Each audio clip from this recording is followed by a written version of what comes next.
Est-ce que tu connais Zelda ? Bien sûr, tu connais Zelda. Aujourd'hui, qui ne connaît pas Zelda ? Et si tu connais pas, j'ai envie de te dire, qu'est-ce que tu fais là ? Qui vient sur une vidéo de 40 minutes qui parle de Zelda d'un mec inconnu au bataillon ? À mon avis, personne !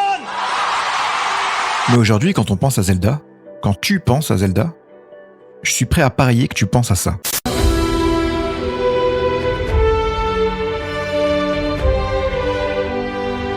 Et là, quand tu vois ces images, qu'est-ce qui se passe ?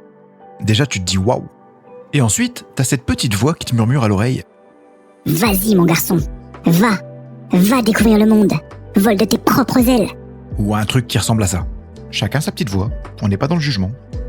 Parce que oui, soyons honnêtes, Breath of the Wild, c'était vraiment quelque chose. Cette sensation de liberté, ce moment où tu vois un point à l'horizon et tu te dis « Attends, je peux vraiment aller là-bas ?» Ce jeu a marqué le jeu vidéo. Et je dirais même qu'il a changé la manière dont beaucoup de joueurs regardent Zelda aujourd'hui. Il a beau être incroyable, aujourd'hui, ce n'est pas de lui dont je veux parler. Si Breath of the Wild a rappelé à beaucoup de joueurs pourquoi Zelda pouvait encore surprendre, moi aujourd'hui, j'ai envie de revenir au jeu qui m'a fait aimer cette licence au départ. Celui qui ne m'a pas seulement surpris, celui qui a changé quelque chose dans ma manière de voir les jeux. Mon premier grand choc, mon premier grand Zelda.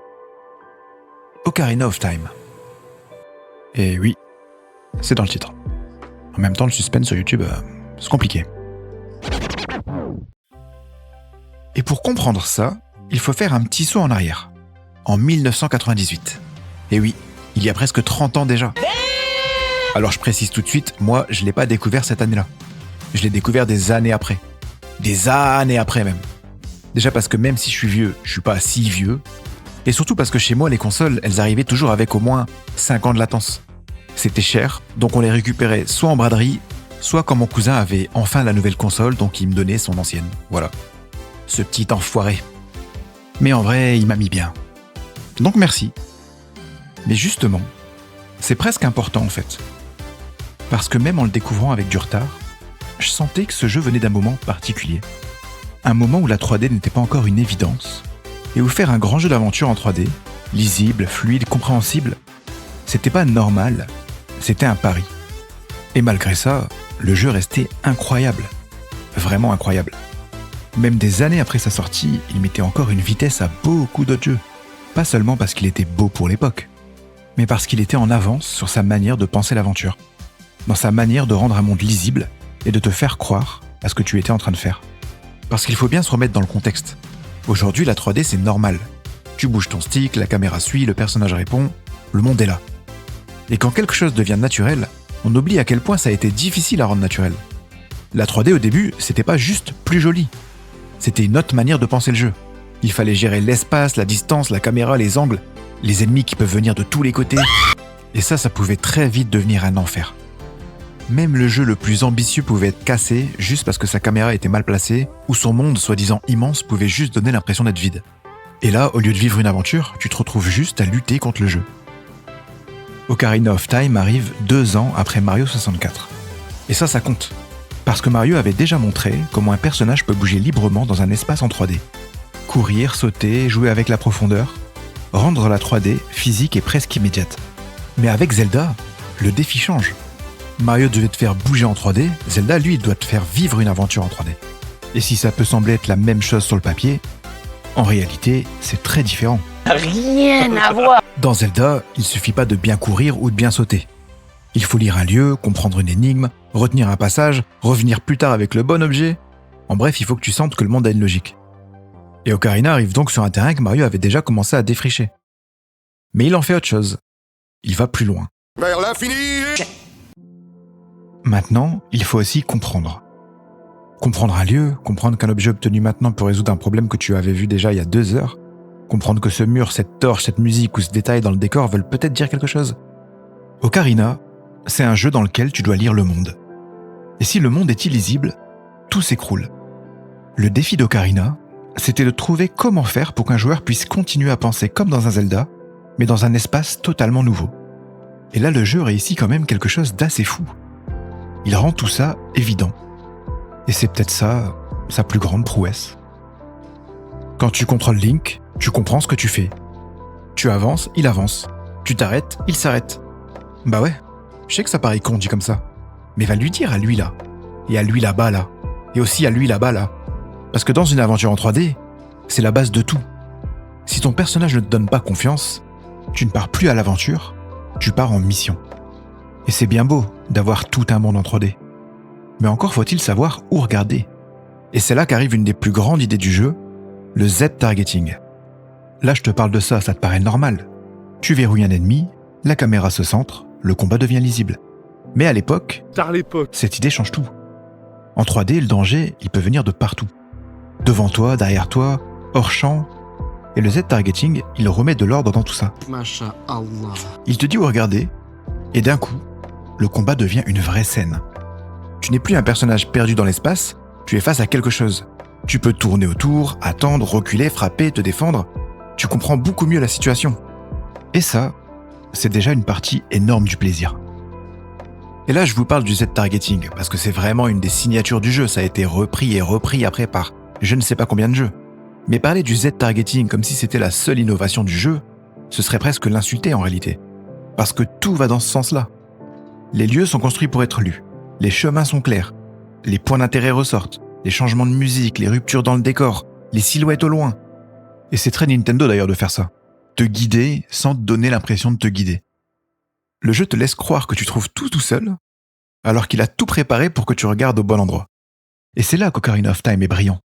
Il est ambitieux, mais il ne se prend pas les pieds dans sa propre ambition. Il veut faire grand, mais il reste clair. Et ça, sur le moment, je vais pas vous mentir, à 12 ans ou je sais pas quel âge j'avais à ce moment-là, j'en avais pas conscience. Mais avec le recul, je pense clairement que c'est une des raisons qui ont fait que ce jeu m'a autant plu. Je jouais à un jeu où je comprenais ce que je faisais, et où la technique servait toujours une sensation. Et cette sensation, c'était l'aventure. Pas juste l'aventure comme on peut l'écrire au dos d'une boîte. Pas cette aventure-là non plus. Putain, ça c'est une rêve de vieux. Mais la vraie aventure. Voir un endroit au loin et n'avoir qu'une seule envie, c'est d'y aller. Entrer dans une pièce et se demander ce qu'elle cache. Se perdre un peu, mais jamais au point de sortir du jeu. Et c'est pour ça que je voulais commencer par la 3D. Pas pour faire un chapitre technique, mais parce que sans ça, on ne comprend pas vraiment la suite. Si Ocarina m'a donné l'impression d'un monde immense, ce n'est pas seulement parce que son monde était bien pensé. C'est parce que le jeu avait réussi à me faire croire que je pouvais l'habiter. Il avait transformé quelque chose de fragile en quelque chose de presque naturel. Et une fois que ça marche, une fois que tu as fait confiance au jeu, il peut enfin faire ce qu'il avait prévu de faire depuis le début. Te transporter. Et il n'y a pas de meilleur exemple que celui que je vais te décrire maintenant pour représenter ça. Tu joues depuis quelques minutes, peut-être 1 heure ou 2, t'as découvert le village, les premiers personnages, t'as fait ton premier donjon tuto, et déjà ça marche. T'es dedans, c'est honnête, c'est un Zelda, c'est cool. Mais à ce moment-là, tu sais pas encore. Tu sais pas encore que tout ce que tu viens de voir, tout ce que tu viens de faire, c'est tellement rien. Alors tu quittes la forêt, et là, la musique change. Et d'un coup, tu vois le monde. Au loin, tu vois un château. Encore plus loin, tu vois une montagne. Sur le côté, il y a un ranch. Il y a des chemins qui partent dans toutes les directions. Des lieux dont tu ne sais encore rien. Des lieux que tu n'as même pas encore le droit d'atteindre. Des lieux qui ne sont, pour l'instant, que des promesses. Mais ils sont là. Ils existent et ils t'attendent. À ce moment précis, le jeu ne te dit pas seulement « voici la prochaine zone ». Il te fait non seulement lever les yeux, mais il te fait comprendre aussi que l'aventure vient seulement de commencer.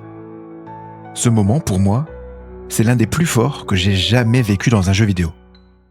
Et pourtant, avec du recul, il se passe rien. Le jeu ne te donne pas d'objectif, il ne t'explique pas non plus où aller, il te met juste dehors et il te laisse regarder. Mais c'est exactement pour ça que ça fonctionne. Parce que l'immensité, ce n'est pas qu'une question de taille, c'est une question de sensation. Un monde te paraît grand quand il te laisse croire qu'il existe au-delà de ce que tu vois. Et ça te rappelle rien tout ça. Cette montagne au loin, ce point dans le décor que tu regardes avant même de savoir comment l'atteindre, cette envie immédiate d'aller voir. C'est exactement l'image avec laquelle on a commencé cette vidéo. Alors tape-moi votre grande gueule, hein? Breath of the Wild a bâti une grande partie de sa magie là-dessus. Mais ce geste-là, cette signature, elle appartenait déjà à Zelda. Dans ce moment où le jeu te fait comprendre quelque chose sans avoir besoin de te l'expliquer. Il ne te donne pas encore le monde entier, mais il te donne l'envie de le découvrir. Et pour un jeu de cette époque-là, c'est déjà énorme. Et tout ça, Ocarina le fait avec très peu. La plaine d'Hyrule, elle n'est pas immense au sens moderne du terme. Si tu la traverses aujourd'hui, après tous les mondes ouverts qu'on a connus, tu la trouveras certainement très petite. Quelques ennemis, quelques chemins, pas grand-chose à faire en dehors des sentiers balisés. C'est sûr que c'est pas Elden Ring. Mais à l'époque, et encore aujourd'hui si tu joues sans trop te comparer, elle peut te paraître grande, parce qu'elle est construite pour ça. Ce que tu vois au loin, ce n'est pas seulement là pour remplir l'horizon. Le château, tu vas devoir l'atteindre. La montagne, tu vas devoir la gravir. Le ranch, tu vas y aller. Chaque lieu visible ressemble déjà à une promesse. Le jeu ne te montre pas juste un décor, il te montre ton futur trajet. Ocarina a introduit quelque chose d'important et qu'il distingue de beaucoup de jeux de son époque comme d'aujourd'hui, la liberté de projection. Alors oui, Breath of the Wild pousse ça à son paroxysme. Tu peux aller partout, faire n'importe quoi dans n'importe quel ordre, mais c'était 20 ans avant. Combien? 20 ans. Alors le jeu ne te donnait pas tout en même temps, mais il te donnait juste assez pour avoir envie de voir la suite. Prenons le château d'Hyrule. Quand tu sors de la forêt et que tu arrives dans la plaine, tu le vois presque tout de suite. Il est là, au loin, tu comprends forcément que tu vas devoir y aller. C'est un château, on est dans Zelda, il y a une princesse. Je pense que c'est clair. Mais de l'extérieur, tu ne sais pas encore ce que l'endroit contient vraiment. Tu ne sais pas qu'avant le château, il y a une ville, une place, des ruelles, des gens qui marchent, qui parlent, qui attendent de jour comme de nuit. Toute une petite animation de monde, presque banale, mais qui te donne l'impression que quelque chose vivait là avant ton arrivée. Tu ne sais pas encore qu'il te faudra te faufiler dans les jardins, éviter les gardes, rejoindre Zelda, et que c'est là, dans cet endroit que tu voyais seulement comme une silhouette au loin, que ton aventure va vraiment basculer. Et c'est une forme de liberté aussi. Moins spectaculaire que de pouvoir escalader chaque montagne, moins immédiate aussi, mais très forte quand même. Croire à un endroit avant même de le connaître. Et une fois que tu y arrives, ce qui compte, ce n'est plus seulement la taille du monde, c'est l'impression qu'il vit. Et au-delà de la taille du monde, il y a quelque chose qu'on ne mesure plus vraiment aujourd'hui, parce qu'on y est tellement habitué, mais qui à l'époque m'avait vraiment marqué. Les gens dans le jeu avaient l'air d'avoir une vie. Pas une vraie vie évidemment, on parle d'un jeu vidéo d'il y a presque 30 ans. Mais quand tu entres dans une maison, il y a quelqu'un dedans. Ce quelqu'un, il te dit quelque chose. Parfois c'est une info utile, parfois une piste vers une quête, et parfois c'est juste une phrase bizarre qui ne sert à rien, mais qui te donne l'impression que cette personne est vraiment là, et qu'elle vit sa vie, que tu sois là ou pas. Et d'ailleurs ces PNJ, il faut en parler. Ils sont trop bizarres. C'est quelque chose qu'on oublie un peu quand on parle d'Ocarina avec sérieux, et on en parle presque tout le temps avec sérieux, parce que c'est un jeu un peu culte, et donc on a tendance à le solenniser. Solenniser. Mais le jeu est plein de personnages plus bizarres les uns que les autres, parfois même franchement dérangeants. Je pense par exemple au type du moulin, seul dans sa tour, bloqué sur une mélodie comme si elle lui avait bouffé le cerveau, à la famille transformée en araignée qui sont là à se contorsionner dans leur maison, au fossoyeur qui rôde la nuit avec sa pelle dans le cimetière. Déjà rien que ça suffit. Et je parlerai même pas du vendeur de masques avec son sourire là, t'as l'impression qu'il va te monter en l'air à tout moment. Mais celles qui m'ont le plus marqué, ce sont les fées. What the fuck is this? Alors je sais pas ce qu'ils avaient fumé chez Nintendo sur là, mais clairement j'étais pas prêt à voir ça. Mais du coup tu peux te dire, c'est Zelda, c'est Nintendo, c'est ce petit Link tout mignon avec sa petite épée. Non, pas mignon comme ça, reste concentré. Mais il y a des moments où le jeu bascule dans quelque chose d'un peu plus étrange, presque inquiétant, sans prévenir. Ce mélange-là, lumineux et tendre par endroits, loufoque et décalé par d'autres, presque perturbant parfois, c'est une des identités du jeu. Hyrule, c'est pas un monde sérieux qui se prend au sérieux. C'est un monde qui a du caractère. Et ce caractère, tu le rencontres à chaque coin de rue, ou de chemin. Enfin, tu vois l'idée. Ce sentiment de vie, tu le retrouves aussi dans les lieux eux-mêmes. Chaque endroit a une couleur, une atmosphère et une logique. La forêt Kokiri, avec son vert presque protecteur. Le domaine Zora avec ses cascades et cette sensation de calme un peu solennelle. La cité Goron, chaude, minérale, presque creusée dans la montagne. Ou encore Cocorico, ce bourg tranquille au pied de la montagne, qui donne presque l'impression de cacher quelque chose sous ses maisons, sous son cimetière ou sous son puits.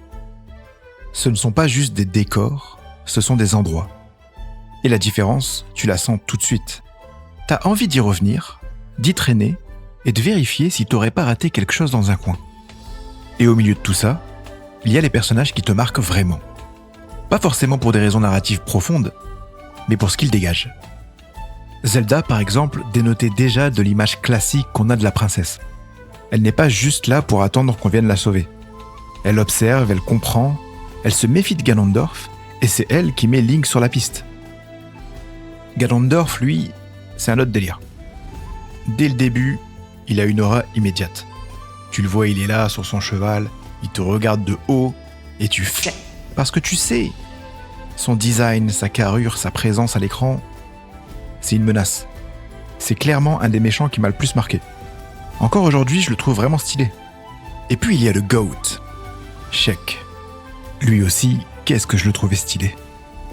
Il apparaît, il te dit quelque chose d'énigmatique, joue une petite mélodie, et ciao.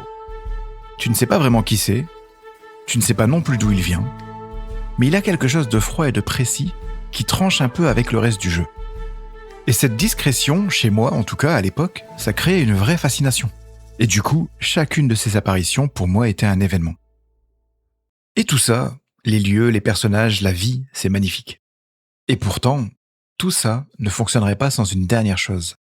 Si Hyrule reste autant en tête, c'est parce qu'il y avait aussi une voix, une manière de rester en nous sans avoir besoin d'images. Et cette voix, c'est évidemment sa musique.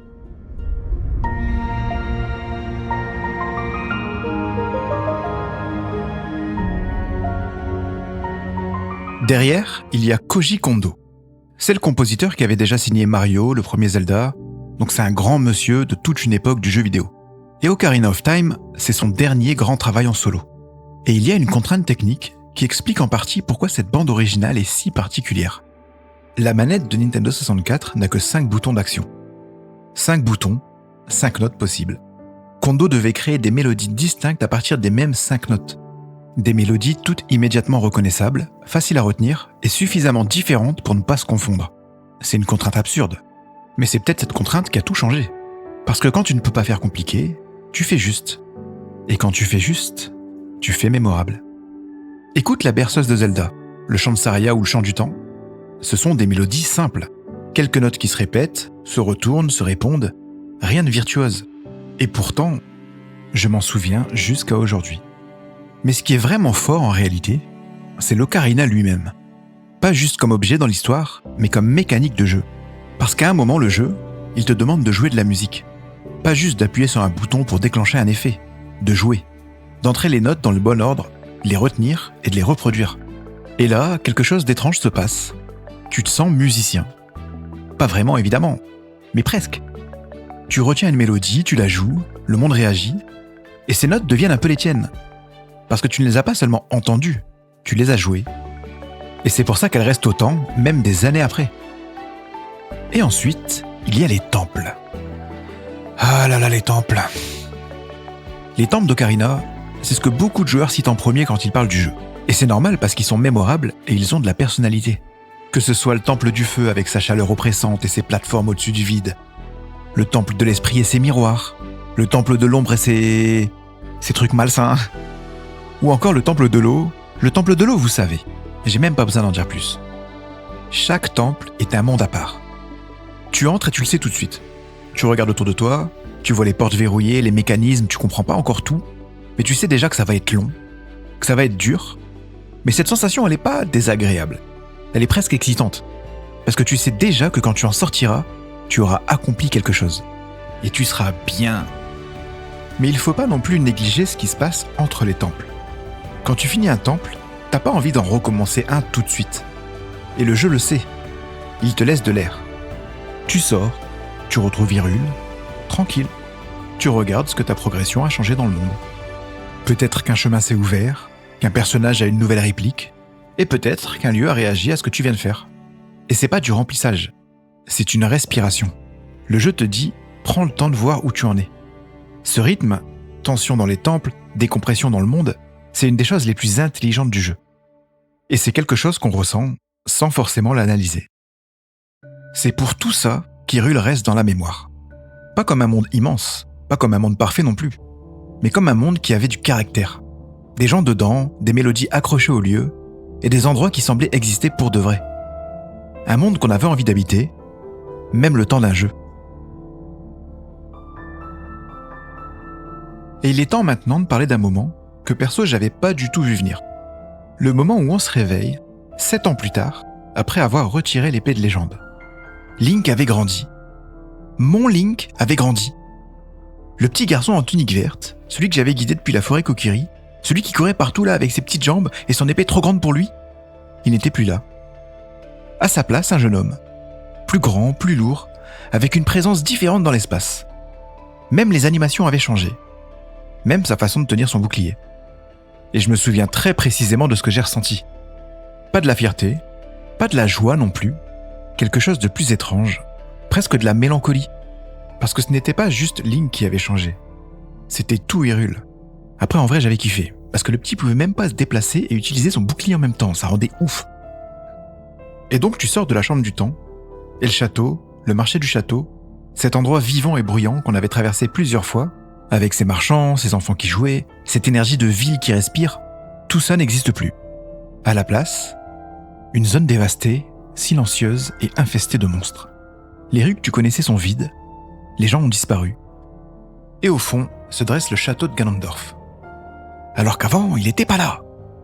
Et là, c'est pas juste un changement de décor, c'est une conséquence. C'est le jeu qui te dit, pendant que tu dormais, le monde a continué. Et pendant que tu dormais, quelqu'un a fait quelque chose de terrible avec ce que tu lui avais donné sans le savoir. Les 3 pierres spirituelles, l'ocarina, la porte du temps, tu as tout ouvert. Et Ganondorf est passé derrière toi. Alors j'espère que tu as passé ta meilleure nuit parce que tu nous as bien mis dans la merde. Et bien sûr, le jeu t'emmène partout pour que tu constates bien les dégâts. Le domaine Zora, je l'ai. Cette étendue d'eau calme et calme, qu'on avait traversée avec ses cascades et sa lumière bleue, recouverte de glace. La cité Goron, sur sa belle montagne, vidée, ses habitants emprisonnés dans des cavernes. Et la forêt Kokiri, ta forêt, envahie par des créatures qui n'auraient jamais dû y entrer. Même Cocorico a changé de visage, plus tendu, plus sombre, comme si elle retenait quelque chose. Chaque lieu que tu avais appris à connaître te revient transformé. Et parce que le jeu avait pris le temps de te les faire aimer, leur transformation fait mal. Pas beaucoup, ok, c'est mon côté un peu dramatique, mais juste assez. Et ce qui est fort aussi, c'est que le jeu ne t'explique pas comment te sentir. Il ne joue pas une musique triste en te montrant une cinématique dramatique pour t'indiquer que c'est grave. Il te laisse juste marcher dans ce monde et constater. Le silence fait le travail. La différence entre ce dont tu te rappelles et ce que tu vois maintenant fait le travail. C'est une forme de narration par le gameplay que peu de jeux utilisaient à l'époque et que peu utilisent vraiment bien encore aujourd'hui. Mais ce qui me touche le plus dans cette dualité enfant-adulte, c'est ce qu'elle dit sur le personnage de Link lui-même. Link enfant, c'est l'innocence totale. Il ne comprend pas vraiment ce qu'il fait, il suit Navi, il aide les gens qu'il rencontre, il résout des problèmes parce que c'est ce qu'on lui demande. Il y a quelque chose de candide, presque naïf, dans cette première moitié de jeu.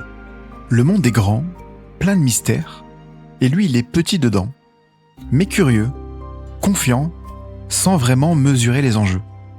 Alors que Link adulte, même son silence change de nature. Enfant, il était silencieux parce qu'il observait. Adulte, il est silencieux parce qu'il porte quelque chose.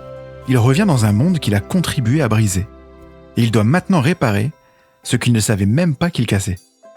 Et ça, pour moi, à l'époque, c'était vraiment nouveau. J'avais joué à des jeux avec des héros qui grandissaient au sens figuré, qui deviennent plus forts, qui débloquent des capacités, qui montent en niveau. Mais un héros qui grandit physiquement, visuellement, et dont la transformation porte un sens narratif, c'était la première fois que je le vivais dans un jeu vidéo. Et ce qui est intelligent, c'est que le jeu ne te laisse pas choisir. Tu ne joues pas Link adulte parce que tu veux être plus fort. Tu le joues parce que c'est devenu nécessaire. Le monde d'adulte demande un adulte. Et quelque part, sans que le jeu te le dise explicitement, tu sens que tu ne peux plus vraiment revenir en arrière. Même si techniquement, tu peux. Parce que Ocarina of Time te permet de voyager entre les deux époques. Et c'est là que le jeu devient vraiment malin. Malin. Certaines choses que tu as fait enfant ont des conséquences 7 ans plus tard. Un arbre que tu plantes, un personnage que tu aides, une décision que tu prends sans en mesurer l'importance, et tu retrouves la trace de tout ça en revenant adulte dans les mêmes endroits. Et quelque part, c'est l'instant philosophique, c'est aussi une métaphore assez juste de ce que c'est que de grandir. Tu fais des choses sans comprendre toutes les conséquences, et un jour tu reviens dans les endroits que tu connaissais, et tu les vois différemment. Pas parce qu'ils ont changé, ou pas seulement, mais parce que toi tu as changé. Il y a quelque chose d'assez injuste avec les jeux qui ont beaucoup compté. C'est qu'avec le temps, on finit par ne plus vraiment voir ce qu'ils ont changé. Je me souviens d'un moment précis, pas dans Ocarina, après, bien après, dans Dark Souls, donc des années plus tard, où je rentrais dans une nouvelle zone et je repérais les chemins bloqués. Et je me disais mentalement, bon, c'est sûr, il y a quelque chose à trouver qui va tout débloquer. Et j'avais raison. Et c'était même pas une surprise. C'était juste normal. Sauf que ce normal, il a bien fallu que quelqu'un l'invente. Et Miyazaki lui-même, le créateur de Dark Souls, l'a dit dans une interview. Quand on lui a demandé pourquoi ces jeux ressemblaient parfois à Zelda, il a répondu « Si des similarités existent, elles viennent probablement du fait que The Legend of Zelda est devenu une sorte de manuel pour les jeux d'action en 3D. » Un manuel. C'est le mot qu'il a utilisé. Pas une inspiration parmi d'autres. Un manuel. C'est quand même pas rien, venant du créateur de Dark Souls. Je parle tellement comme un daron qui est fier de son fils. Mais c'est parce qu'Ocarina s'est pas contenté de transformer Zelda en 3D. Il a fait quelque chose de plus discret, et peut-être aussi de plus durable. Il a fixé une façon de penser l'aventure. Une grammaire, pas seulement pour Zelda, mais pour le jeu d'aventure en 3D en général. Et on le voit partout maintenant. Dans Dark Souls, qui construit ses niveaux comme des énigmes spatiales où chaque raccourci débloqué est une petite victoire. Dans Metroid Prime, où chaque objet obtenu rouvre des zones qu'on croyait avoir comprises. Dans Hollow Knight, dans Ori, dans une quantité de jeux d'aventure qui ont tous intégré cette idée fondamentale, un lieu qu'on traverse une première fois n'est jamais vraiment un lieu qu'on connaît. Ces jeux ne citent pas tous Ocarina, mais ils n'ont pas besoin de le faire. Ils parlent sa langue. Et ce qui est fort, c'est la manière dont Ocarina a installé ça. Sans trop parler, sans tout souligner, il ne te dit pas « souviens-toi de cet endroit, tu reviendras ». Il te laisse juste regarder, retenir, revenir, et comprendre plus ou moins par toi-même. Et c'est là que l'héritage d'Ocarina devient invisible.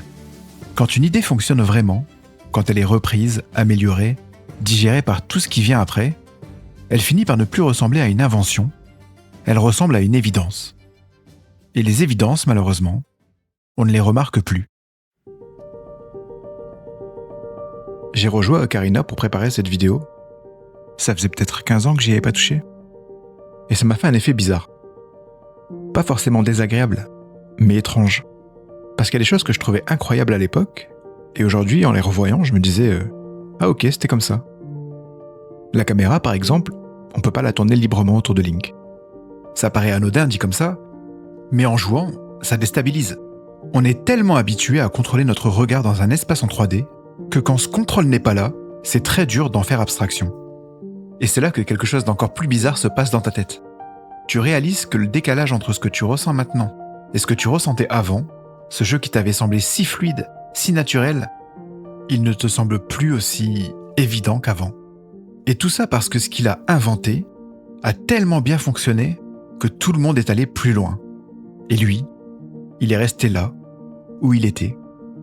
C'est une sensation assez particulière. Voir un jeu ne plus avoir l'air de faire ce qu'il a pourtant inventé. Mais c'est un peu comme regarder les premières photos jamais prises et se dire qu'elles sont floues. Oui, elles sont floues. Mais elles ont quand même tout changé. Mais bon, j'ai pas envie de faire le puriste. Je sais qu'Ocarina fera exactement cet effet-là à des gens dont c'est pas la génération. Et c'est ok. Ce n'est pas le but de cette vidéo que de vous donner envie d'y jouer. Ni de vous dire que c'est le meilleur jeu de tous les temps en 2026. C'est pas non plus aussi important que l'histoire de l'humanité, évidemment. Mais, hey, c'est l'histoire du jeu vidéo, mon gars. Et je pense que ça vaut la peine de le savoir ou de s'en souvenir. Et de perdre peut-être 30-40 minutes sur cette vidéo. Je sais pas combien de temps elle fera à la fin. Mais en vrai, ça c'est du bonus, parce qu'en réalité, t'es là parce que je suis grave marrant. Mais blague à part, j'avais tout simplement envie de lui rendre ses lettres de noblesse. De lui rendre hommage pour ce qu'il a fait, même si ce qu'il a fait est devenu tellement normal qu'on ne le voit plus. Et c'est peut-être là que mon rapport à Zelda devient plus personnel. Parce qu'une formule brillante peut finir par devenir une formule quand même. Il y a des jeux, c'est comme s'ils t'appartenaient, dans le sens où ils ont laissé quelque chose qui ne part plus, comme une empreinte. Ocarina of Time, pour moi, c'est ça. Ce n'est pas juste un jeu que j'ai aimé, c'est le jeu qui m'a montré ce qu'un jeu vidéo pouvait me faire. Il m'a présenté un monde dans lequel je suis vraiment rentré, et une aventure qui a duré même après que j'ai posé la manette. J'arrivais dessus sans attente particulière, sans hype, sans savoir ce que c'était vraiment. Et d'un coup, c'était ça. Une sorte de summum. Je ne savais même pas ce que c'était que le summum d'ailleurs à cette époque. Mais je le sais maintenant, en regardant en arrière. Et juste après, il y a eu Majora's Mask. Et là, première friction. La mécanique des 3 jours, le reset, cette idée de recommencer encore et encore dans un monde qui court vers sa fin. Au départ, ça m'a frustré et j'ai lâché le jeu. J'acceptais pas qu'un Zelda puisse être ça, que la licence que j'aimais tant puisse faire quelque chose d'aussi étrange et d'aussi inconfortable. Et puis j'y suis revenu, et en revenant dessus avec moins de résistance, en acceptant que ce soit différent, j'ai compris à quel point c'était brillant. Maintenant, j'en garde un très bon souvenir et c'est aussi pour moi un des meilleurs jeux que j'ai fait. Mais ce qui est intéressant, c'est déjà ce que cette friction révèle. J'avais commencé à me faire une idée de ce qu'un Zelda devait être, et quand Zelda s'en écartait, je résistais. Et ensuite, il y a eu l'attente. Lorsque j'ai fait Ocarina, Majora était déjà sorti, donc j'ai pu enchaîner les deux. Mais ensuite, il n'y avait plus de Zelda. Et là, premier trailer de Zelda sur GameCube. On y voit Link se battre avec Ganondorf, dans des graphismes qui pour l'époque sont incroyables. Le jeu a l'air sérieux, mature, c'est exactement ce que j'attends à l'époque. Je crois honnêtement que j'ai jamais été aussi hype de ma vie pour un jeu. Et puis là, c'est le revirement. Je vois les premières images de Wind Waker. Et là, ça n'a plus rien à voir. On a un Link enfantin dans du cel shading, un peu cartoon, avec des grands yeux qui naviguent sur son bateau. Et là, je me sens trahi. À l'époque, je pouvais pas m'empêcher d'être déçu. Pas du jeu en lui-même, mais juste du choix artistique. Je l'ai quand même fait et j'ai aimé, mais je sais pas si je l'ai vraiment bien considéré. Et c'est là que quelque chose a changé. Pas brutalement, mais progressivement. Presque sans que je m'en rende compte. Les années passent et entre-temps je découvre autre chose. Les jeux PC, les MMO, des jeux solo plus sombres, plus complexes, plus adultes, et mon rapport aux jeux vidéo avait évolué. Et du coup, quand Twilight Princess sort, ce grand jeu Zelda sombre, réaliste, celui que j'attendais en réalité depuis le début de la GameCube, j'ai joué, j'ai aimé, mais j'ai pas pu m'empêcher de ressentir quelque chose d'étrange. C'était Ocarina, mais Ocarina des années plus tard. Avec de meilleures textures, des donjons, les objets, la structure, le rythme, tout était là.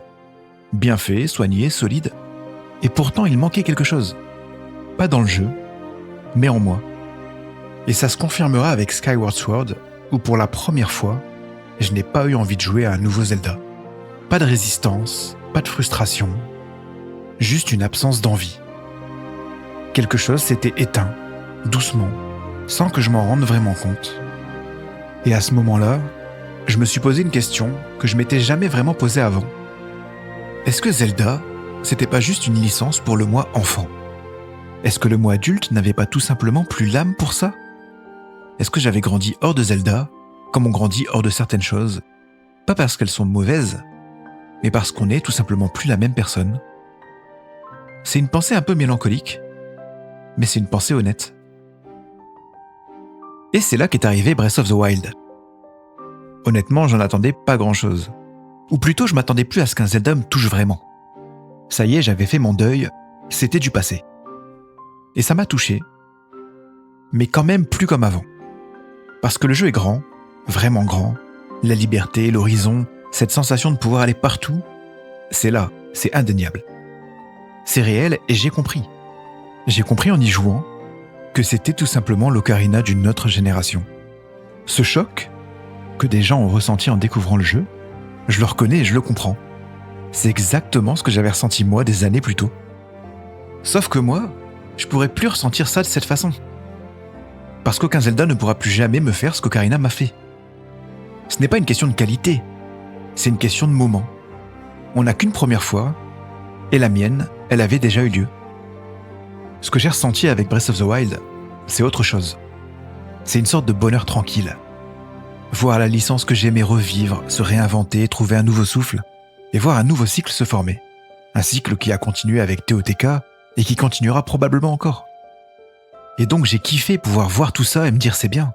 C'est vraiment bien que ça existe. Mais maintenant, je regarde ça de l'extérieur. Avec tendresse, mais de loin. Ce n'est plus mon Zelda de la même façon. J'y joue, et avec plaisir. Mais sans cette fièvre, sans cette attente qui me tenait éveillé. Ce cycle-là, il appartient maintenant à quelqu'un d'autre. À quelqu'un qui découvre Zelda aujourd'hui, comme moi je l'ai découvert à l'époque. Et je trouve ça beau.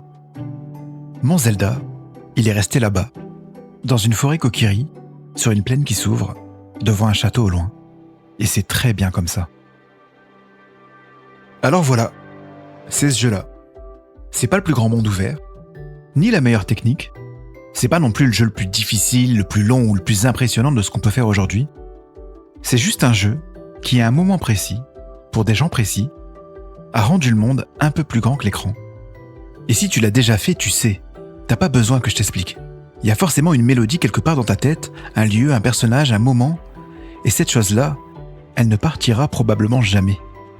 Et si tu l'as jamais fait, je vais pas te dire que c'est le meilleur jeu de tous les temps.